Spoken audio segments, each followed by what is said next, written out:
Good afternoon, Professor Cornells.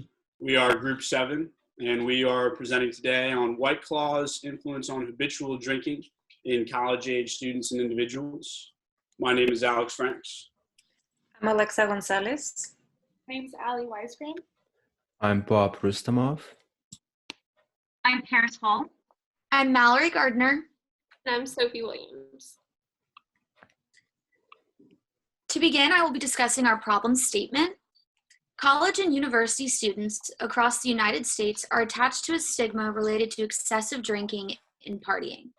Although the stigma is based on assumptions, statistics show that men and women between the ages of 18 and 29 consume more alcohol than any other age group.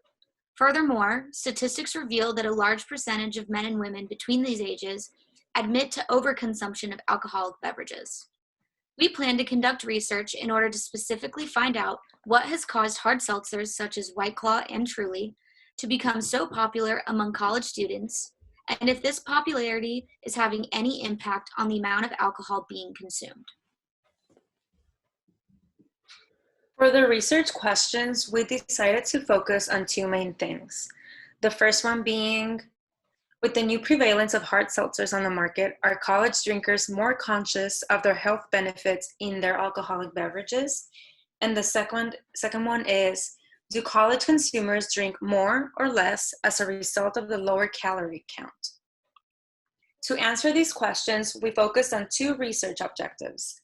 Do healthier alcoholic beverages increase or decrease the consumption of hard seltzers? And are calories important to college students? White Claw prides itself in using all natural ingredients. It's gluten-free and it has low calorie counts. So you get 100 calories per container. And they also recently posted 2 new flavors that are only 70 calories.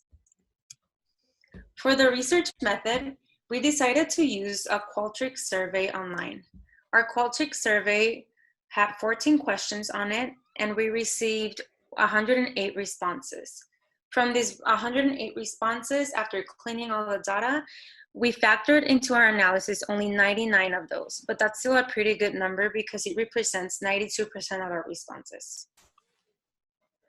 Our action standard is to make young drinkers aware of consumption trends associated with light alcoholic beverages, specifically hard seltzers, including but not limited to White Claw and Truly. Ideally, by presenting information on consumption habits associated with light beverages, young drinkers will be able to make more conscious and safe decisions when drinking alcohol. Through secondary research, we were able to find information on competition, popularity, and drinking statistics. The following are the most significant statistics we have found. For competition, we wanted to see who were White Claw's main competitors. Research showed that Truly hard seltzers came out as #1, while Bon and Viv, Natty seltzers, and Bud Light seltzers followed far after. In terms of popularity, we found that during 2018, the hard seltzer industry created a name for themselves by growing 169%, which is about 487.8 million. Hard seltzers are the most popular among college-educated millennials due to the growing trend and increased spending in the health and wellness sector.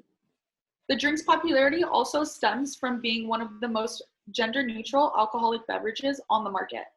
Within a single 52-week period in 2018, White Claw sales hit 154 million, and within that same time frame in 2019, White Claw sales quadrupled by hitting 627.2 million. For drinking statistics, research showed that in 2018, it was reported that 54.9% of full-time college students ages 18 to 22 drank alcohol in the past month, compared with 44.6% of other persons of the same age. Furthermore, 36.9% of college students ages 18 to 22 reported binge drinking in the past month, compared with 27.9% of other persons of the same age. Now for our survey research methodology. Our group utilized a Qualtrics survey to collect data. The Qualtrics questionnaire allowed us to collect data in regard to our research objective and investigate what influence hard seltzer beverages have on habitual drinking, specifically in college students and college-age individuals. San Diego State University students, as well as college students nationwide, served as our target audience and our target group. Our initial aim was to survey a minimum of 100 alcohol consumers, and we were successful in hitting that mark. And since our target market is, as I said, college-age alcohol consumers, our skip logic excluded those who do not consume alcohol. While non-responses did have the potential to threaten our results, we were able to avoid this issue by sampling friends, coworkers, and fellow business majors. Through our Qualtrics questionnaire, we were successful in our effort to identify the impact nutritional value has on students' consumption habits, the difference in consumption for hard seltzer as opposed to other soft beverages, such as traditional beer. We strategically developed our survey in an effort to collect basic information first and conclude by fulfilling our research objectives. The initial information we collected included the respondents' gender, age, and verification of college or university attendance, as well as whether or not, most importantly, the respondent consumes alcohol. After collecting our basic information, we began to gather information on how often the respondent consumes alcohol and their preference of beverage. We then asked if the respondent is aware of the nutritional information in regard to their beverage and consumption in relation to this knowledge. We concluded by asking if the respondent consumes hard seltzer and if hard seltzer increases their consumption, thereby fulfilling our main objective. In our data analysis, we found out our overall sample size consisted of 99 respondents. Out of those 99 respondents, 21.2% were male and 76.8% were female, and 2% were non-binary and would prefer not to say. 74.7% of respondents were college students, while 45% were not in college. The most frequent reported age of the respondents was 21 years old. So in our analysis, we wanted to run a test to find out the new prevalence of hard seltzers on the market if college drinkers are more conscious of the health benefits or their alcoholic beverages. In order to find the prevalence of hard seltzers on the market and if college drinkers are more conscious of the health benefits of their alcoholic beverages, we compared if college students consumed alcohol to if they exercise and their overall GPA. These two attributes were chosen from our differences analysis based on their distinctive presence and understanding if college students are more health conscious with drinking. We compared each of these in an independent sample t-test to if they consumed alcohol. For exercise, the p-value was 0.053 and the GPAs was 0.782.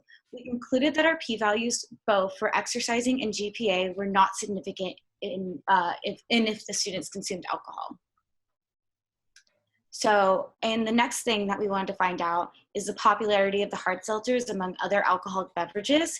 In a frequency test for what do you prefer to drink, out of 96 responses, we found that the most popular beverage was wine with 27.1%, liquor at 26%, hard seltzers at 21.9%, beer at 18.8%, and hard kombucha at 6.3%.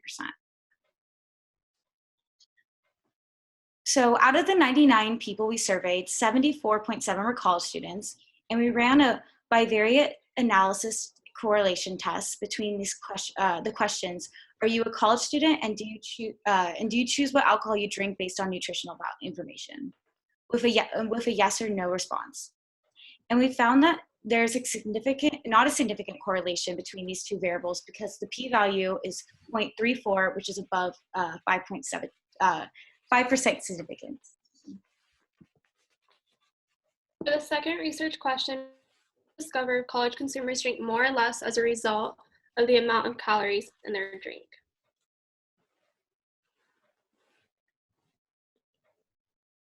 First, we ran a descriptive analysis in order to discover how many people in our sample were aware of the calories in their alcohol. The question asked respondents if they were aware of the calories in the alcohol they drink. They answered the survey with yes or no, and we coded these responses with a 1 and a 2. The analysis showed that 63.6% were aware and 34.4% were unaware of the calories in the alcohol they drink. The mean answer was a 1.34, which shows that, on average, more respondents answered the question with yes. We also ran a correlation analysis in order to find out if there is a relationship between college consumers drinking more in one sitting as a result of fewer calories, carbs, and sugar, and college students consuming more when they drink hard seltzers such as White Claws. Due to the value being less than 5%, a significance level of 0.021 showed that there is a significant correlation between the two variables. The Pearson correlation coefficient of 0.236 indicates that there is a positive but weak relationship due to the value being positive and closer to 0.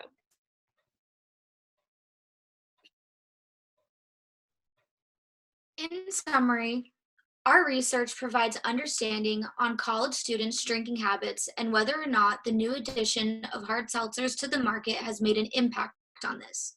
Our sample population consisted of 99 total respondents, and 74 of those respondents were college students.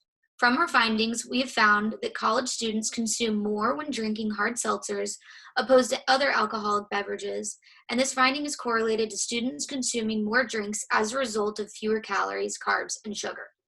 We found no significant relationship when analyzing whether a person's exercise level or GPA level had an impact on if they consumed alcohol or not. There was also no statistically significant relationship between college students when it comes to choosing an alcohol based on nutritional information. In summary, college students do not claim to be conscious of the health benefits of the alcohol they are consuming, but college students do claim to drink more as a result of lower calorie count. So the hard seltzer industry is extremely successful. However, since the hard seltzer industry has a prominent presence in the lives of college students and young adults, we have a few recommendations. The low-calorie aspect of hard seltzers could attract a much larger interest in older, more health-conscious target market.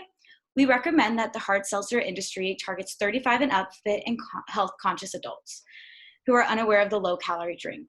In addition, hard seltzer brands like White Claw, they also created a 70-calorie pack of hard seltzers, which has a 3.7% alcohol content, which is rather different from their normal 100-calorie pack with an alcohol content of 5%.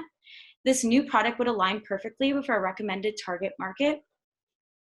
Many adults drink in a social setting, and many drinks either contain too much alcohol, too many calories, or they don't taste great. White Claw is a huge phenomenon among college-age consumers, but by expanding their marketing campaigns, they could reach a whole new audience who are unfamiliar with their brand. White Claw's current marketing is simple, sleek, and is kept consistent with their brand. Their current marketing would appeal to this target market by creating ways to reach this new demographic. There were some limitations throughout our research that could have affected our data analysis. We discovered some coding errors for the questions that used a Likert scale. However, we did correct them by recoding the values on SPSS before we ran our analysis. As for our survey, we also received non-response errors because we did not require all of the questions to be answered. Some of these non-responses occurred because of the skip logic we applied to the beginning of the survey. This is completely fine, since the question was asking whether or not one consumes alcohol.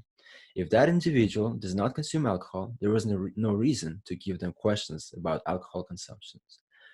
However, other non-response errors that happened caused us to delete those responses because more than half of the questions were not answered by that respondent after they identified themselves as an alcohol consumer. Gladly, the cleaning process of the data did not take a long time because there were not many cases like this. We were able to keep most of the respondents' survey replies.